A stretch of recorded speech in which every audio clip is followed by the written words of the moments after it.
Deep fried Oreos recipe. Let's be honest for a minute, everything is better when it's deep fried, and Oreos are no exception. You may have ordered deep fried Oreos at a restaurant or gotten some at your local country fair, but making them at home is nearly as easy as ordering them. As an added homemade perk, these deep fried Oreos are especially satisfying straight out of the oven, a luxury often unavailable at a fair. Recipe developer Janine Rye came up with this quick and easy recipe that you might want to use to impress your family and friends. I love how simple and fun this recipe is. It only takes a few minutes to mix together a pancake batter, and then the Oreos fry really quickly. It definitely isn't the most healthy food, but they sure are delicious. Rye raves? She also notes that these special treats are a great and fun food choice for a party, especially a kids' party, a movie night, or a sleepover. Gather the ingredients for these deep-fried Oreos. Deep-fried Oreos require just a handful of ingredients you may already have at home. You need flour, baking powder, granulated sugar, salt, an egg, whole milk, Oreos, or a similar type of cookie, and powdered sugar. You'll also need oil for frying, and Rye uses a deep fryer for optimal ease when cooking. Mix the dry ingredients.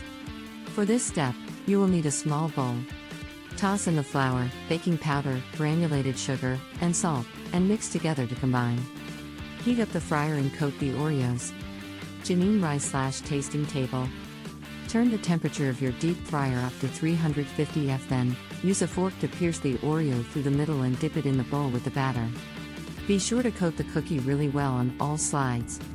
The biggest issue I have when making these is jamming the fork into the Oreo too roughly, then causing the two halves of the biscuit to separate, Rye says.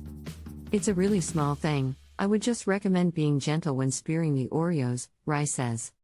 Fry the Oreos. Janine Rye / tasting table. Drop each Oreo into the hot oil for 2 to 3 minutes, cooking until the batter puffs up and it turns a nice, golden brown color. After that, you can remove the Oreos from the oil and let them dry on an absorbent towel to remove the excess oil. Let the cookies sit for at least a minute or two.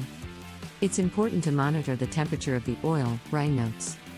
If it's too hot, the batter will brown too quickly, and if it's too cool, it won't brown at all. Serve and enjoy. Now, you can serve the Oreos to your lucky guests. Be sure to dust the cookies with powdered sugar to add even more sweetness to the dessert. If we are being really decadent, a milkshake would be great served alongside these, to really continue the American fair food style theme, Rye shares. They would also be great served on a platter alongside other sweet treats, a snack / dessert platter. Be sure to enjoy these right away. These are really best eaten fresh. If they are left too long, they go a bit sad and soggy, Rye says. You can definitely bring them back to life by refrying them so they crisp up again, but they aren't as good as when they first come out of the fryer. If you have leftovers, they keep well in the fridge for 2 to 3 days. Deep fried Oreos recipe.